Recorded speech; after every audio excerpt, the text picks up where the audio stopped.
So we'll go there. All right. So welcome. Thank you guys for joining and taking time out of your busy day to be here and to talk about, this really important topic of sleep and vitality. And um, and they really go hand in hand. So, and we'll get into a lot of this as we go. And we'll start with a little bit of a centering exercise. I tend to like to do that in a bunch of my talks and things that I do because I think it's a really important thing as well. And it can also help with our sleep. And then after we do that, if you have any questions or any comments as we go along, please feel free to unmute yourself and ask. I want this to be very interactive. And for our centering, for this few moments that we're going to take at the beginning, if you want to turn your camera off or turn it away, or even, if you want to get in a more comfortable position, whether, staying in your chair or getting on the floor, you could do that. Just giving yourself a few moments to really arrive here.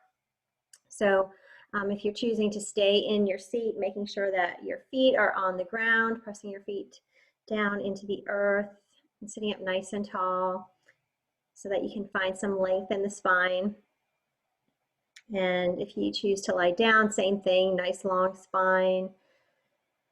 And then either allowing your eyes to just soften towards the earth, or if you feel comfortable, you can let your eyes close. And so we'll take just a few moments here to feel into our bodies, noticing how we're feeling at this moment. Noticing any stress or tension maybe that we're carrying from our day, or any places in the body that are a little achy or tight. And if you need to shift at all, making any adjustments in the body, you can do that. And another thing that we can do is imagine that we can take the breath into those parts of the body. So inhaling through the nose, directing the breath into any areas of tightness or stiffness, maybe tension. And then exhaling, releasing and letting go. Letting go of any thoughts or any events that happened earlier in the day. Emptying completely so that you can make room in the body for that next in-breath. So we'll inhale through the nose again, filling up. Maybe even being aware of the belly expanding on the in-breath. And then exhaling, letting go of anything that no longer serves us. Letting go of expectations, judgments, letting go of competition, letting go of any limiting beliefs that might hold us back. So we'll take several more breaths here, and you can allow the breath to flow in and flow out at a pace that feels good to you. Maybe allowing the breath to come to an equal ratio. So letting the in and the out breath be just as long. So equal in length and equal in importance.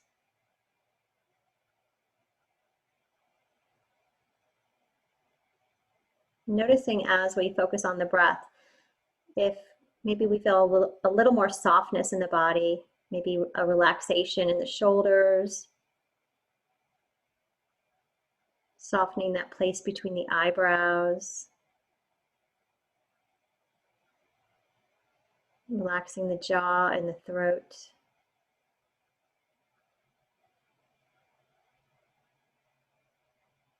And then maybe asking yourself, what do I need to receive from this talk this evening? So is there something that maybe I have a question about, or maybe something that is an issue with my sleep that I need to maybe get a tip or a trick?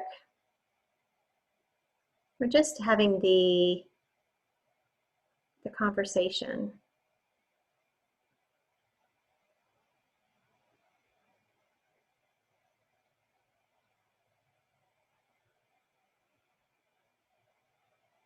So on our next in-breath, we'll bow our chin to our chest if we're in our chair. And before we even bring our eyes to the screen, just allowing our eyes to flutter open down towards the ground.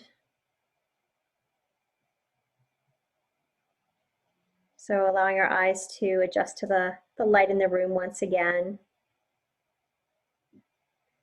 And then just very slowly we can lift our heads and come back to the call. All right. So I always like to do a centering practice because it really brings us to the moment, and it helps let go of whatever we were doing before. So we've probably all had busy days and maybe running in different directions, but now just taking this time to focus on ourselves. And tonight we're going to talk about sleep and vitality, and we were just kind of chatting about it at the beginning of the call. And really, it's a very essential topic for all of us because, as we were chatting, just a few moments ago, we all need to sleep. And a lot of times we might think that, or we'd like to think that we don't need to sleep. We, want to be productive. And so, maybe as the night wears on and, we should be getting ready for bed, we think, oh, I have one more thing to do. And I have this other thing I need to do, and just trying to get all these things done. And then, there's a saying that when we, do things like that, that we're actually stealing from tomorrow. So as we're going through the different things that we're going to talk about tonight, kind of thinking about how do I want to feel tomorrow and setting ourselves up for that today. So making the decisions today that are going to affect us tomorrow. And really, the things that we're going to talk about in this talk is really for anybody who has trouble falling asleep or staying asleep. Because sometimes I have that, where sometimes I might fall asleep and then wake up. So for some of us, it might not be a problem to fall asleep, but to stay asleep. And then yet others of us may actually sleep through the whole night, sleep 8 hours, and then still wake up feeling exhausted. So, there are all kinds of, variations on sleep issues. So before we get started, I just wanted to ask a couple of quick questions. So who does get a full night's sleep, say 7 or 8 hours of sleep per night consistently? I'm seeing a couple head nods. Okay. All right. So does anybody wake up feeling great? Got a little and a head nod or a shake. All right. So then how does your day go if you're like the next day, if you don't get a good night's sleep? How do you feel in the morning? What is the day like? I'm usually okay in the morning because I still can get up and go exercise. Okay. But boy, like right now, just doing that centering, I probably could have fallen asleep. Oh, wow. Like I just, by the end of the day, and I work at a computer all day. So looking at the screen, my eyes get even more tired. Right. And now I fall asleep great. I immediately go to sleep, but boy, I'm up about 15 times a night. Okay. Yeah. Yeah, that can be a big problem. And you know what, it's interesting too, because some people will fall asleep in meditation, and they say that if you do, that's definitely your body saying, yep, you need it. So, yeah. And I think there's a huge thing to listening to the body. And I mean, sometimes it can be tricky if we nap and things like that, because then it might set us up for not being able to sleep that night again as well. But, really, at a certain point, listening to the intuition that you have and dealing with that. But yeah, I feel for you if you're up 15 times a night. That's a lot. And we'll get into some of the reasons why that, can mess with you the next day. All right, so let me dive in a little bit and give my little background about me for anybody who doesn't know. And I see Missy smiling at me. So I am, let me move this over so I can see what I have here. I've been in the wellness industry for over 20 years now, so it's about 23 years. And I first started as a personal trainer, and I did that full-time for a very short while, and then I ended up going back into corporate America, and I pushed that off to the side and continued to do it part-time, because fitness and wellness is really my love and my passion. And I've always really been physically active myself, different variations. I started running in, I want to say 2008 maybe. So around the time I turned 40, I started running. And through that, I've done about 30, maybe 32 marathons. I've done Boston, New York, Chicago. I've done VIA, which is here in the Lehigh Valley, and all kinds of little ones. And, you know, I love the big ones and the small ones. They all have really cool things about them. But through my running, I increased my yoga practice. I was practicing yoga actually before I started running. And I really found that running and yoga complemented each other well. And then I kind of tied all of that together in a pretty little bow, and I added health coaching. So I really, for me, you know, just about everything fitness related and health related is one of my passions. I'm into nutrition and anything that we can do to make ourselves feel better. So when I was younger, I think I approached it more, you know, what can I do to look good? But as I, you know, matured through, you know, everything that I've learned, I realize it's way more important than what a person looks like. It's really, you know, how do you feel? You know, and that's why sleep is so important to me as well. I do guide others into living their best lives. At least, like, I'd like to hope that's what I do, by creating sustainable, healthy habits for life. And so one of the biggest things that I do as a health coach is thinking about those habits, and those habits really do come back even to how we sleep. So that's one of the main things I work with people. And the funny thing is, when it comes to my sleep, years ago, and actually growing up, from, you know, the time I was in elementary school, I really considered myself a night owl, and I worked all kinds of crazy schedules from probably my 20s to my 40s. I worked a lot of, you know, later nights, and I ate dinner a lot later, and, you know, had, you know, habits that really did not set me up for a good night's sleep. So that's why I'm very passionate about the topic of sleep. And then when I became a runner, I discovered that it was much easier to get my run in early in the morning. And at first, I used to still maintain my later nights, and that just didn't work, because, you know, again, I was stealing from the next day and then trying to get up to run, and it just didn't work. So it was very hard there for a while, where I did find myself napping a lot or trying to catch up on, you know, random days where I might try to sleep later.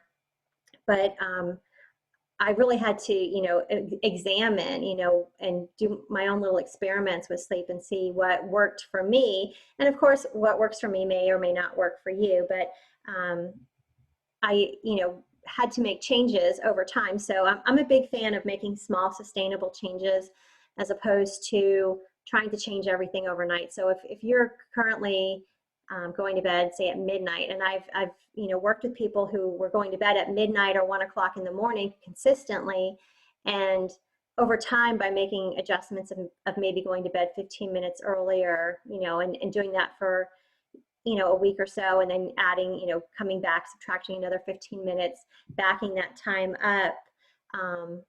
But to me, that's the way to make changes that are going to last for you for a lifetime, as opposed to making a change that, you know, you can maintain for, you know, a couple weeks or a month. Because really, if you're trying to make any health related change in your life, you want it to stick. You don't want it to just be something that you do for a month or two and then go back to your original habits. But as I mentioned, you know, with being a health coach, I do love talking about all of these things. So what I'm offering to anybody who's on the call, or those who signed up for getting the recording, you can sign up for a wellness conversation with me. And I've got down here in the link, or in the slide, the link to do that. But I'm also going to put it in the chat. That way you have easier access to it. Let me see if I can get to the chat. Here we go. So I'll put my link in there.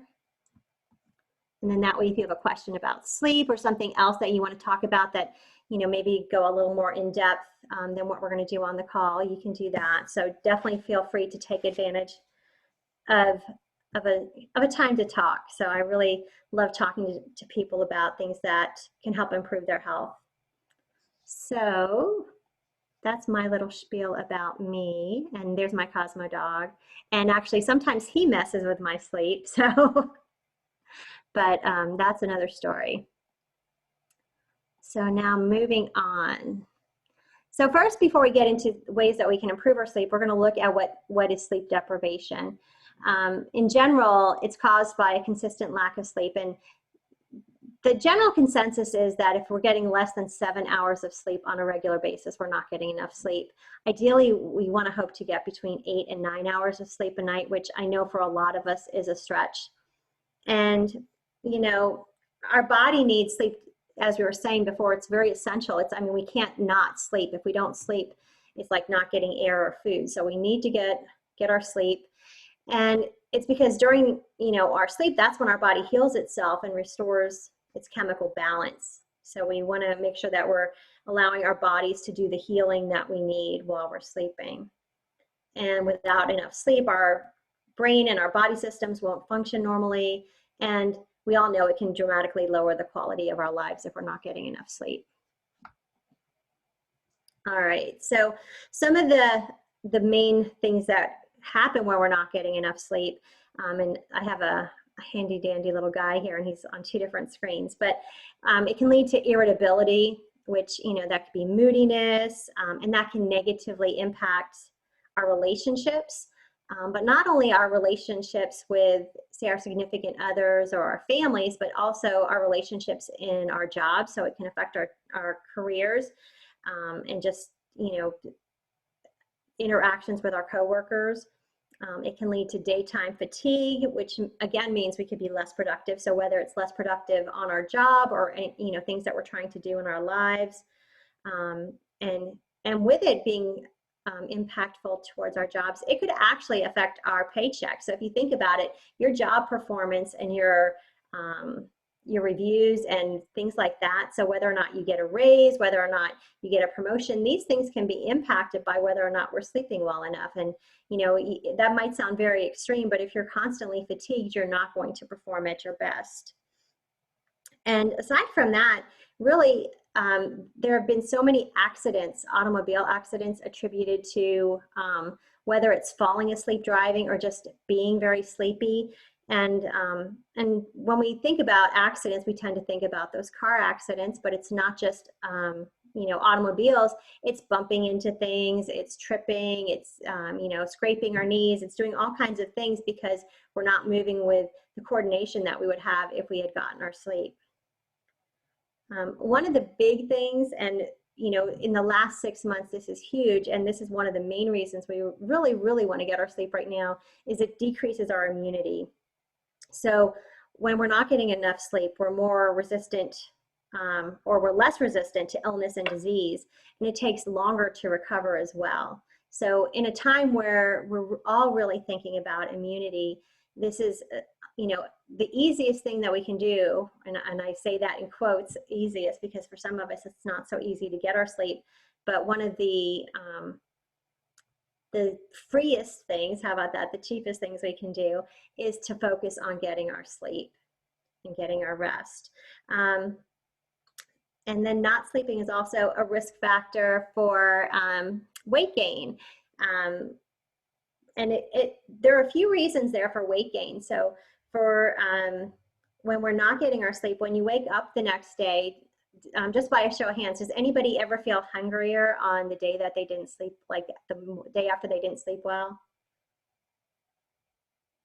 Maybe. I know I do, yeah. And so what happens, it actually affects our hormones. So we have a couple of hormones. There's leptin and ghrelin. So basically, leptin is kind of the hormone that tells us that we've had enough to eat and we're satisfied. And ghrelin tells us that we're hungry. So, and ghrelin, you can think about like your growling stomach. So when those hormones are out of whack, we might have even had what we would normally eat in a day, or maybe what we would eat for a meal, and still feel hungry. And you know, you're like, I don't know why I feel so hungry today. And if you think about how did I sleep last night, if you didn't sleep well, that can be the reason why you're feeling so hungry, because your hormones are not in the normal ratios that they would or should be. And then in addition, so we've got the extra hunger when we haven't slept well, But then we also a lot of times feel like we don't want to exercise. We don't want to move. We kind of want to be that sack of potatoes on the couch. And so we have two things working against us. So between the two of those, that can lead to weight gain. And then it also triggers our insulin levels to go up after we eat when we haven't been sleeping well. So that can lead to higher levels it can promote fat storage and increase your risk for type 2 diabetes. So we've got all those things around weight gain just from not having slept well.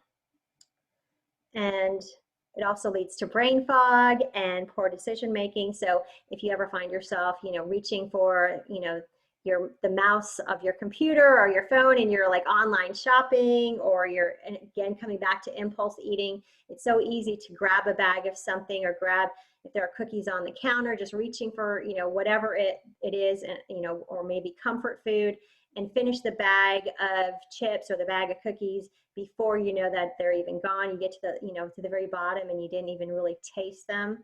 And that can be from, not sleeping and having that brain fog. And it really keeps our mind and body in a stress loop. So I want to show you this picture of a stress loop.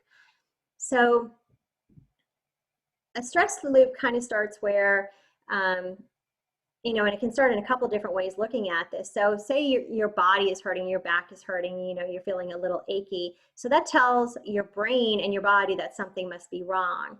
So then you have all this tension in your body, and you get that fight or flight type of reaction, and your body tenses up, and the stress hormones are released into the body. And the stress hormones, the cortisol, loves to sit around the belly. So we don't want that, but it keeps that stress loop going. So when you have the stress hormones released, and then you might reach for the food, and then you come back into that stressful feeling, and it goes on and on and on. So really what we're hoping to do is find a way to, at least some of the nights get a better night's sleep, and really find ways to also deal with the stress. So if we can maybe take the stress out of the loop, it might actually lead to us getting a better night's sleep as well.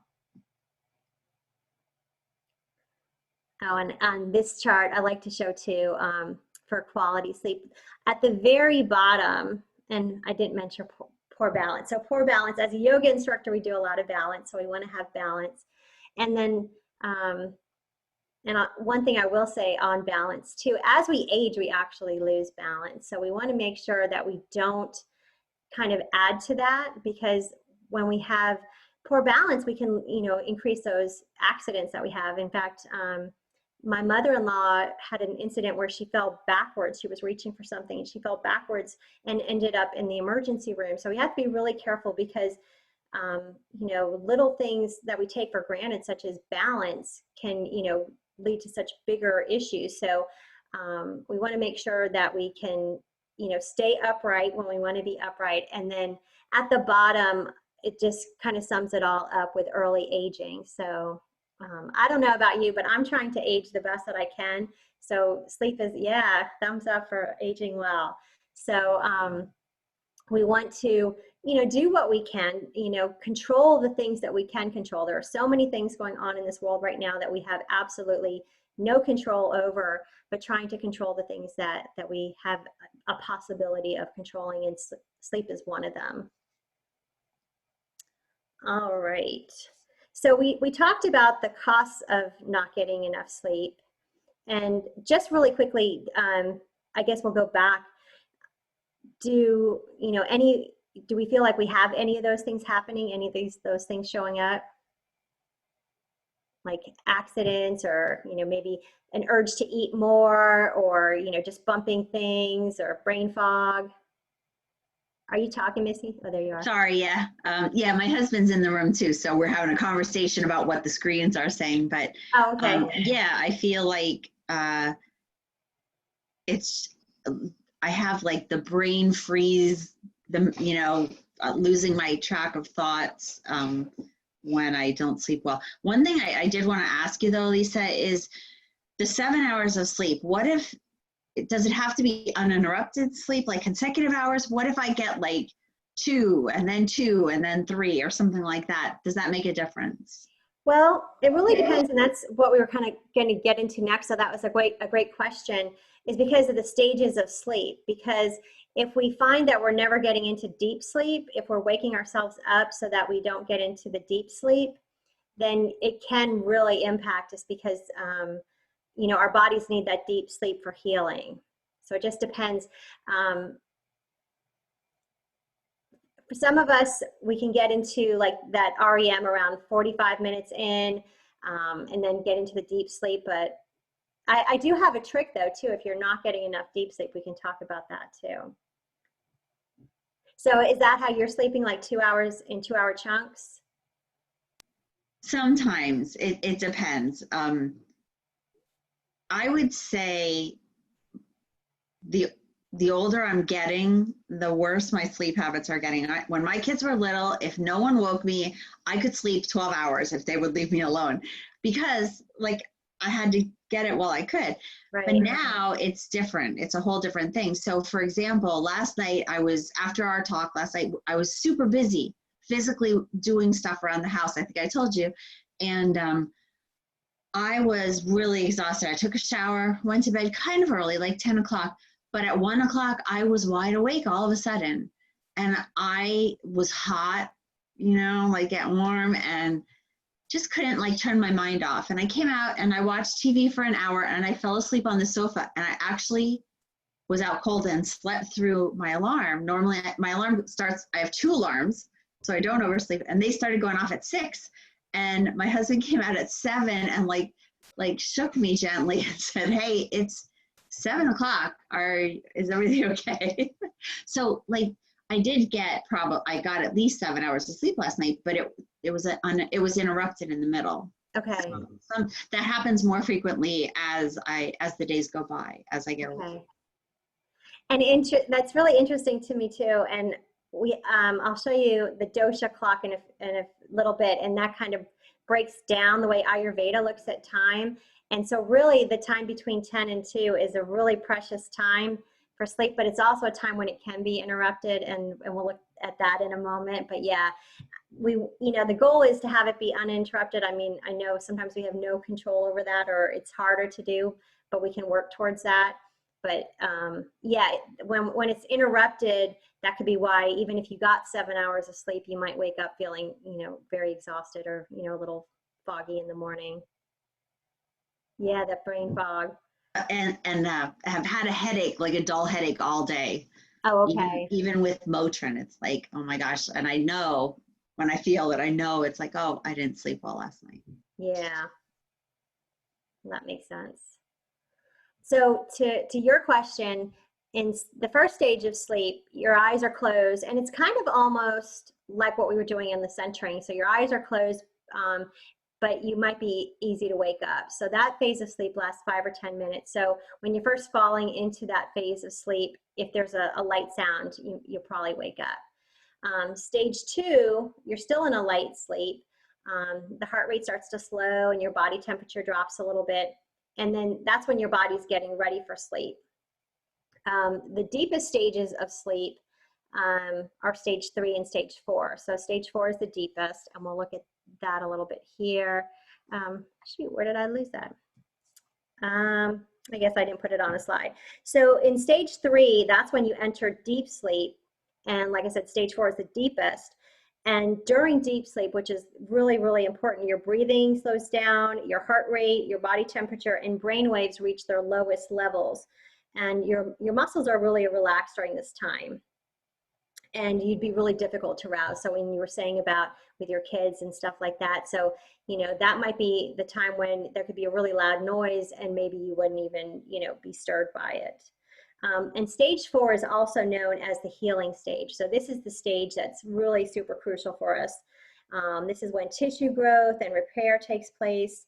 Our important hormones are released to do their jobs, and cellular energy is restored. So then REM sleep comes after that, and it's sometimes called stage 5.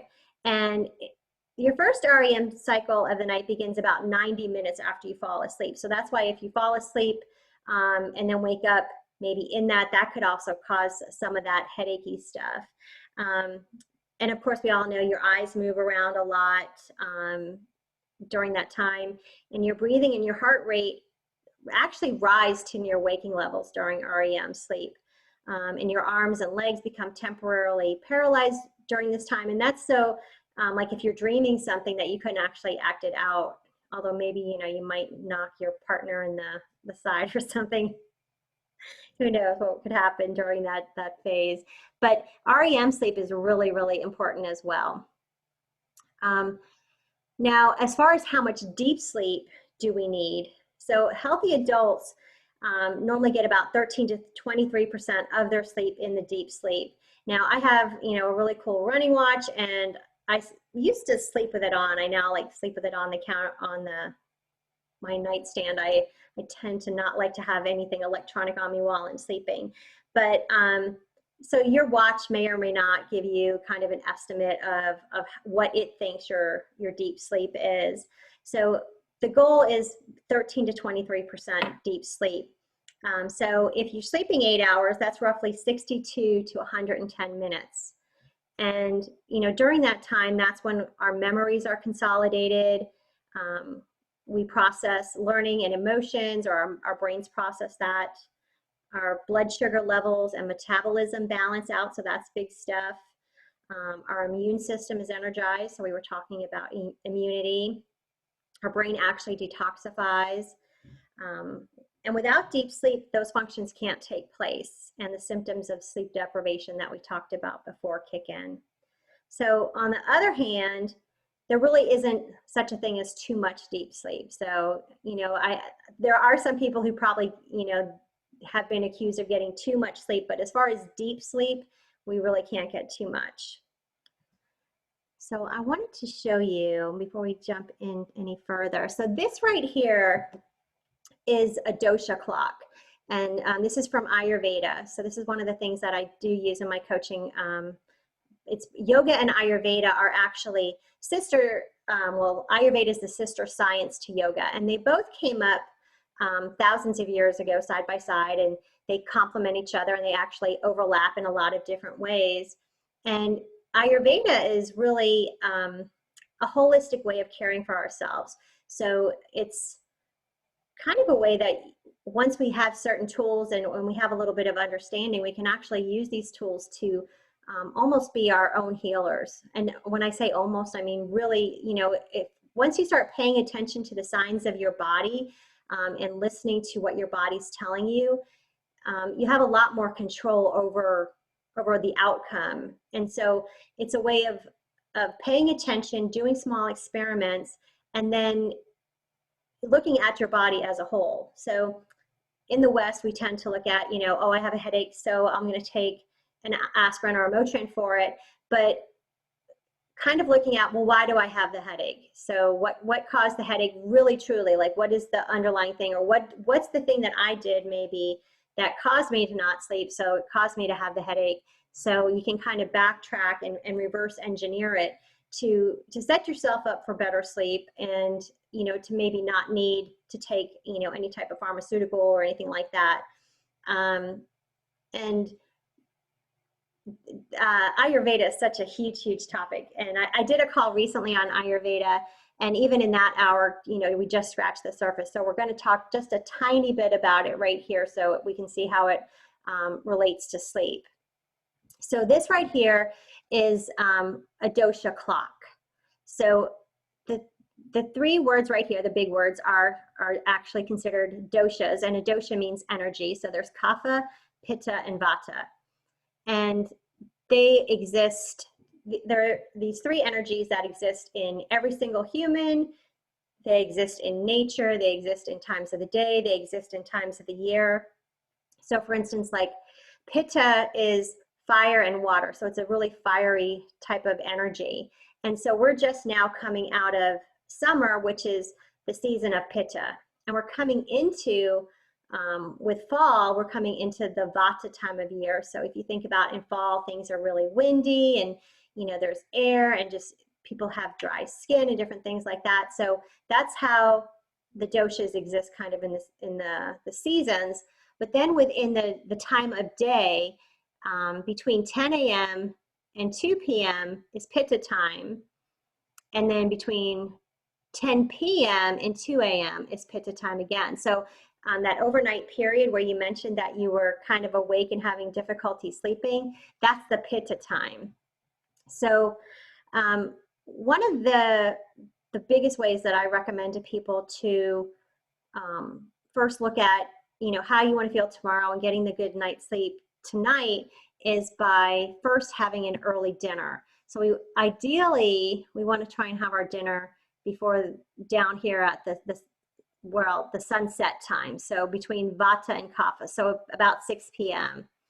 And if we can get our dinner before then, that's awesome. Some of us might have jobs where we're working till 6 p.m. and maybe we're eating later, or just because of our family or our habits we already have in place, maybe we're eating dinner, you know, 7, 8 o'clock, and then maybe getting to bed later. So over here in this Kapha time, when we want to kind of be digesting our meal and kind of having some family time. So Kapha over here is water and earth, and there's a down arrow. And so during this down arrow, our energy is kind of like coming down. And you might notice that a lot of times during this time of night or evening, you naturally feel your energy starting to, you know, come down a little bit, and you're, you know, start to wind down. And so that's really what, if we're following the energies and paying attention to our bodies and how we're connected to nature, that's kind of what's supposed to happen. We should be winding down between 6 and 10 p.m. And then ideally, we'd hope to be in bed before 10. So if we're in bed around 10 o'clock before this Pitta starts to rise again, so we see the up arrow with fire and water, if we're awake between 10 and 2 p.m., what can happen is, or 2 a.m., after 10 p.m., so say maybe at 9 o'clock, you're starting to feel a little sleepy and you're thinking, oh yeah, I could go to bed. And then, you know, you stay up doing, you know, maybe you're getting some chores done or you're watching TV, and then 10 o'clock hits, you're still awake. A lot of times what can happen is that you get your second wind, and all of a sudden you're like, hey, you know, yeah, I could go do this, and I have that project I need to work on, and you're feeling pretty good. And what's happened is the energy of Pitta has like given you that second wind. But really what we want is for Pitta to do the, like the house cleaning. So doing all that repair that we were talking about, detoxifying the body. So that's what it's meant to do. But if we're awake, it's just gonna, you know, we're gonna start getting revved up and think about, you know, all the things that we, you know, didn't get done. And, you know, you just start creating those lists, and maybe you'll toss and turn a little bit. And that might even be when hot flashes come in at 10 p.m. to 2 a.m. time frame, because, you know, it's really that bile and that Pitta energy rising in us. And what I'll also share with you really quickly too, so when we flip this clock around from 10 a.m. to 2 p.m. With Pitta rising, this is also the best time of the day to have our biggest meal. So we really want to try and make lunch our biggest meal of the day. And then that way we have all this energy of Pitta to do the big digesting of our bigger meal. So that way we can have maybe something a little lighter before bed. And so I did mention, you know, trying to eat dinner before 6, and say if, you know, you can't eat before 6, really shooting for having your meal done and finished. So that way you can have about 3 hours to digest your meal before you go to bed. Because if we go to bed with a, you know, big full stomach, that can lead to tossing and turning. So if we have a snack before bed, or, you know, I've talked to lots of people who say, you know, oh, it's my habit, I need something to snack on right before I go to bed. And unfortunately that can, you know, cause issues with sleep as well. So that was my really quick introduction to the dosha clock and time. So I know that was a whole lot of information. So are there any questions about that? No? All right, feel free to unmute or wave your hand, or do what you have to do if I'm going too fast. Because I've looked at this so much that I have to, you know, make sure that I don't go through it too quickly. All right, so we looked at, you know, the costs of not getting a good night's sleep and the stages of sleep, and I see a little bit of yawning happening there. That's okay. That's quite all right. Um, so really, trying to think about things that we can do to set ourselves up for a great night's sleep. So when we were looking at the dosha clock, I had mentioned about eating an earlier, lighter dinner and then closing your kitchen at least 3 hours before bed. So I can, honestly really relate to this one because when I was teaching yoga, I used to teach at a local gym, and I would teach kind of like at around this time. I would teach from 6:15 to 7:15, and I had already mentioned to you guys that I'm going to bed kind of early, so I would pretty much teach yoga class, come home, and maybe be up for a little bit, and then head right to bed because that was my late night, be it teaching yoga class. But before I shifted my habits, I may or may not have eaten dinner before I went to teach yoga because I, sometimes had a personal training client right before. So I really didn't feel like it made sense to eat before I went to the gym. But what I would do then is I would come home and I'd be starving. And, if I maybe had a little snack before I went to the gym, and then I'd come home and maybe have an apple, or we'd have, a handful of peanuts because we get the kind with the shells on, or just, whatever, have a little snack, but then go to bed feeling like, oh, why did I do that? And just have that heavy feeling in my stomach. And, it really honestly would mess with my sleep. So I had to, I finally had too many nights like that, and woke up feeling terrible the next day, that I realized what I was doing, and I had to make it where I could shift my meals and have kind of my bigger meal, around lunchtime, and then just need a little something before I went to the gym so that I wouldn't come home feeling like I absolutely had to have something, to get me through to the next morning. So that can be kind of a growing edge, and just paying attention to what works best for you. But honestly, if you're waking up feeling achy, that can be a sign that maybe you ate too late. And when I say achy, it can be aches in your joints, in your knees, your ankles, maybe, and it could be, your hips, anything. But a lot of times we say, oh, I'm just getting older. And rather than looking for the root cause, we blame it on, I'm getting older. But really what it can be is if we're not eating early enough that we can fully digest our food, we actually have a buildup of toxins because we have undigested food, and it creates inflammation in the body. So if you're having that achy feeling, that could be a cause of it. So we talked about the eating, but there are other things that we can do. One of the big ones, and I'll show you these are my blue light glasses. So I normally, when I sit at my desk, I'll wear these, and these are actually, they don't even have any correction in them. I do have glasses that I wear to drive, but I got those glasses just to sit at my computer to limit the blue light. And actually, maybe I should leave them on then. So I'll do that. But when we think of blue light, so we think about our phones, and there is a button on the phone, and you can, change it and schedule it so it shuts the blue light off at a certain time.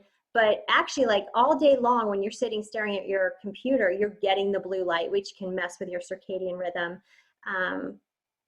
TVs also have the blue light, LEDs have the blue light, and it's something that you can't necessarily see just in general. And a really cool thing, when I bought these glasses, they came with a little card, and they had told you to put the glasses down next to the card and shine a flashlight on it. Well, they gave you a blue light, and you could see looking at the card how it blocked the blue light. So that was, that sold me on these glasses. So really, and how can I say this? We want to try and start living more in rhythm with nature. So when I showed you the dosha clock, the whole purpose of looking at that is trying to get our bodies in alignment with nature, because we're part of nature. We're human beings, and we think, okay, we think we're somehow separate from nature, but we are a part of nature. And it's really only been in the last 100 years that we've kind of gotten away from living with nature.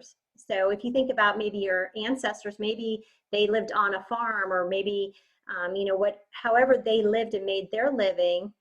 But before we had electricity, and before we went off to the the industries, the businesses, we were living, you know, with nature. When the sun, you know, got up in the morning, the sun rose, we got up. And when the sun went down, we went to bed.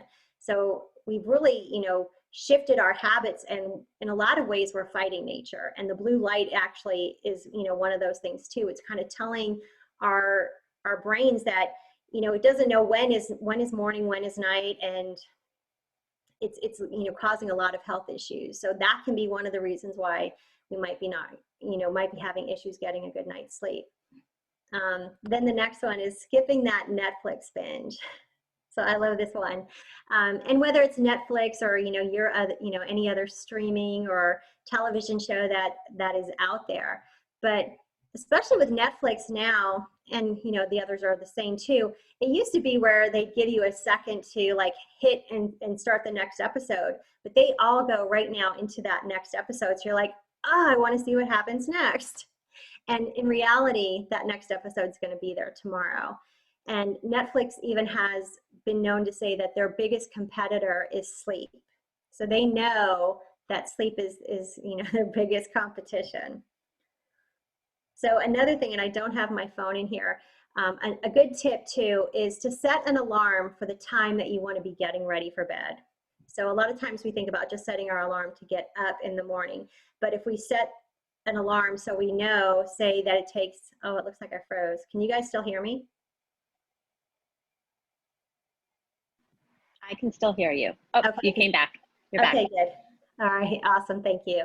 So if we know that it takes us 15 minutes or a half an hour, whatever, you know, time for your bedtime ritual to get into bed, setting that alarm so you have that time to, you know, wind down slowly to get into bed. And then a big thing that I like to do is write down any tasks that I have for the next day. So you can call it a brain dump, you can, you know, look at your calendar, but if we go to bed with all those things on our mind, like all the things I didn't get done and I should have done this and I have to do this tomorrow, but if we write it all down, just, you know, dump it all down on a piece of paper. So when you go to bed, that you know, okay, it's there, I can deal with it tomorrow. I don't have to take this with me into bed. I don't have to think about it and, you know, let it keep me awake and toss and turn. Another thing that I like to do is do a meditation or a full body scan. And I'm actually going to, after this call, in addition to this webinar, I'm going to send you guys a link to a full body scan. It's a short meditation that I did, but that way you'll have that as well as something that you can do, you know, whether you want it to fall asleep at night or if you know, just need some time to chill out and relax in the afternoon, but you'll have that as well. And then one thing that I do, and I have this here under this list, but you can actually do this if I ever wake up in the middle of the night, or if I'm trying to fall asleep and I'm thinking I have a lot of stuff on my mind, I'll use what's called an ah breath. So you just inhale through the nose, and then when you exhale, you kind of go, ah. So it's almost like a big, deep, audible sigh. And you can do that like 2 or 3 times. And when you do the exhale, just really like letting all the stress, all the, you know, tension just come out of your body. And that's why I'm, you know, moving my arms, because it's just letting it all come down and just drain out of your body. So, you know, those are some tips, you know, in general for helping you get a good night's sleep and to get, you know, more of that deep sleep. And then, you know, the other thing, you know, we really want to try and reduce stress. So if we're not already having an exercise routine, exercising the body. So a lot of times if we're not, you know, letting the brain shut off at night, if we feel like we're just too wound up, sometimes exercising the body, especially earlier in the day, is going to help us to sleep better and reducing stress. So exercise helps us in a few ways. It helps us with, you know, tiring the body out so we can sleep, but it also helps with reducing stress. And there are lots of things that we can do to reduce stress, such as, you know, yoga and meditation, like we talked about. And then really one of the biggest things that I find, so when I talk to any of my clients who have issues with sleep, we look at, you know, what time are you eating dinner? We look at what is your bedtime ritual? What's your bedtime routine? So whether we know it or not, we all have, kind of a wake up routine and we have a bedtime routine. Now, for some of us, the bedtime routine might just be, brushing your teeth and, jumping in bed. But sometimes if we make that bedtime routine, a little more, I don't want to say elaborate because it doesn't have to be anything big, but if we use that time to allow ourselves to wind down and finding the things that work for us, and like I said, you can experiment and see, for you what works. It might be, taking a bath or a shower. It might be reading. And I always caution with reading though, because you have to be careful about what you're reading or what you're reading about, because I like to read, I read a lot about yoga and running and Ayurveda, so I'll tend to read a lot of nonfiction. I used to read a lot of fiction, and I think that can be okay as long as it's nothing too stimulating. My husband actually reads a lot of news at night when we're going to bed, and I've actually made him promise to not tell me anything because he gets really excited about something, and then he'll tell me, and then I'll have it in my head. So he now tells me in the morning what he read the night before. But especially with everything going on in the world right now, if we're, reading, all the stuff that's happening, that can be very stimulating. And it's the same thing as watching news before you go to bed.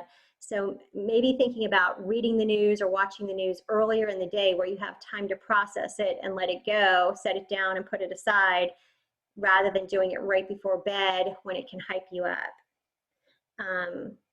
Other things, we talked about meditation. One of my favorite things, and I do this every night before bed, I do a little self-massage. I massage my feet. When I first heard about it, I was like, I don't know. And I love a foot massage from my husband, but I thought, I wasn't too sure about, why would I give myself a foot massage every night?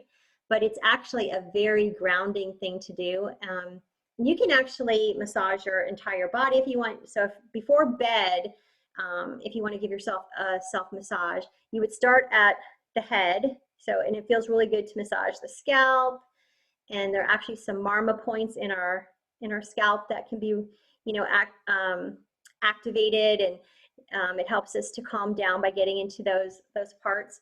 And then you travel down your neck, and you can do this, either clothed, or you can do it, with or without oil, whatever feels good to you, and just doing kind of like I'm doing now. So if we're going to bed, you want your energy to come down. So that's why we would start at the head and go down to the feet.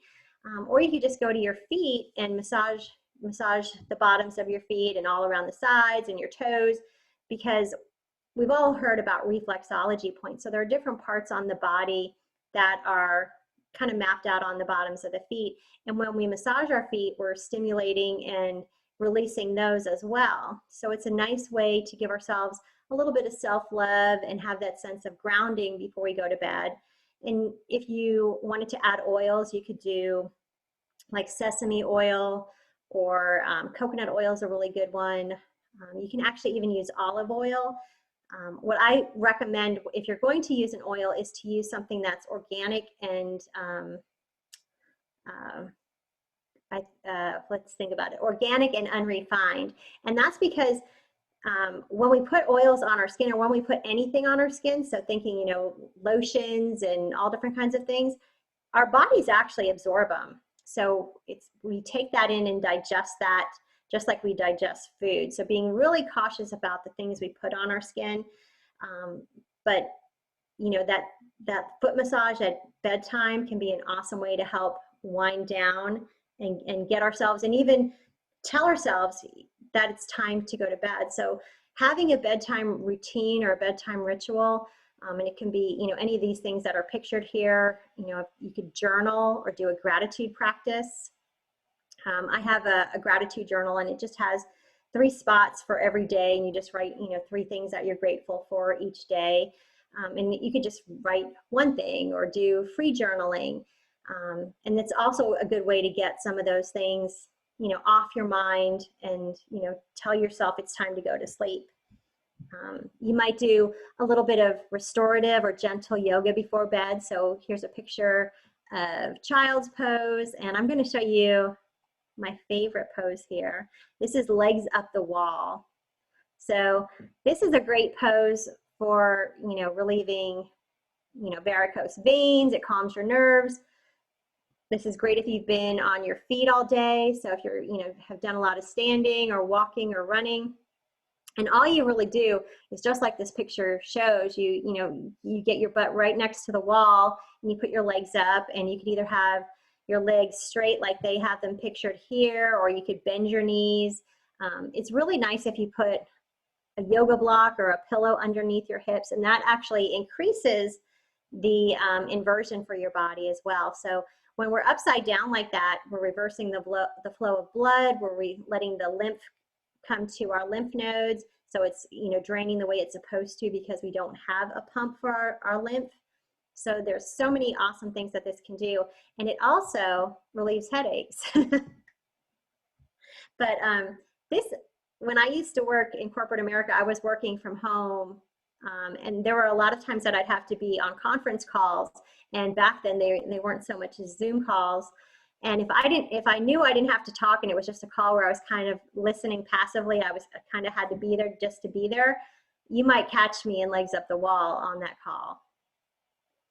So that's my little confession for you there. So we went through, all the tips and tricks, and, my biggest suggestion is, the earlier dinner, and then finding what works for you for a bedtime routine. So you can take some of the things that, we went through and maybe experiment with them, or it might even be something a little different that's not on here, but finding a routine so you trigger to your body and let your body know, okay, it is time for bed. And then that way you can have that wind down, and when you lay down in bed, your body knows, and you can shut your mind off and get to sleep. So that's really everything I have for tonight, but I did want to let you guys know that we do have some things coming up. So in 2 weeks, I'm going to be having a webinar with a very special guest, and so there's going to be more about that coming really soon. So stay tuned for updates about that. I'm also doing, I have a detox that I do in the fall and the spring, so that'll be happening in October. So you'll get some information about that as well. So it's a nice way to cleanse the body and reset. And I really like it because it's not a one-size-fits-all. It really can be a digital detox. It can be more about food. It can be, eating a certain way. And I offer a whole bunch of different options, so you can pick and choose what fits for you if that's something that interests you. So we have those things coming up, and a lot more as far as webinars. But I really want to thank you guys for taking the time to be here, and remind you that you can set up that wellness conversation. I will be sending out the webinar as well as the meditation. But now's the time that I'd love to take any questions that you guys might have. So if there's anything that you want to ask, now's the time. I do have one question. Okay. Do any of your yoga practices that are online, are they any that are more for at night before bed that would be beneficial to try to calm the mind, or do they all work? Well, I would go more gentle, and I think there's a gentle one on there. I'll have to look, but I'm always adding to them, so that's a great thing that I'm going to look and see what's on there, make sure that there's something more gentle. I do have a few that are yin and yang that I'm adding coming up. So those for the ones that will be labeled yin and yang, you might even just want to stick more to the yin part of it, which would be about 30 minutes, and then leave it kind of at that. Okay. Because yin's okay. Yeah, yin is similar to restorative. It's a longer hold with poses, but yeah, you can check those out. Okay, great. Great question. Awesome. And how about essential oils? Is there anything that you can recommend besides lavender? I mean, are you an advocate of using oils? I do, you know, and I was going to mention that, so I'm glad you asked that. So lavender is good for, you know, some people react differently to lavender. Another great family of scents are like cedarwood. I'm trying to think of some of the other ones, but any like the grounding scents like cedarwood, I do like that for sleep. And I also, I'm a doTERRA wellness advocate as well. So like they have a scent called Serenity. I don't know if you've, and the, you know, Young Living, I'm sure has something, you know, comparable, but yeah, so there are different blends. I would stay away from anything fruity because the fruity ones are generally activating. I would go more woodsy. Okay, great, thank you. You're welcome. So I think that's it. But I really, again, I'm so grateful for you guys showing up tonight, and I love the interaction and the smiles, and you know, thank you. And thumbs up, yeah, thumbs up for you guys. And you know what? Here's what I'm going to say. I wish you a really good night's sleep. And this is my final tip. So sometimes when I'm going to bed, if I'm, you know, especially if I didn't sleep well the night before, I will tell myself and set the intention that, you know, I am going to have a great night's sleep tonight, and I'm going to wake up, you know, feeling fantastic tomorrow. And you know, it may or may not always be 100%, but you know, I tend to think I sleep at least a little bit better when I do that. So, oh, and here's another good tip for essential oils as well. When it comes to, you know, as women, and, you know, I've discovered that men have these issues too with aging and maybe hot flashes. Clary sage is an excellent essential oil for women. It helps with actually hormones, not just for, you know, when we're aging and, you know, starting to approach, you know, things like hot flashes, but even with our cycle as well, it can help with that. So clary sage is a good one for that. How do you spell that? It's C-L-A-R-Y. Okay. And then sage. And then sage. Yep.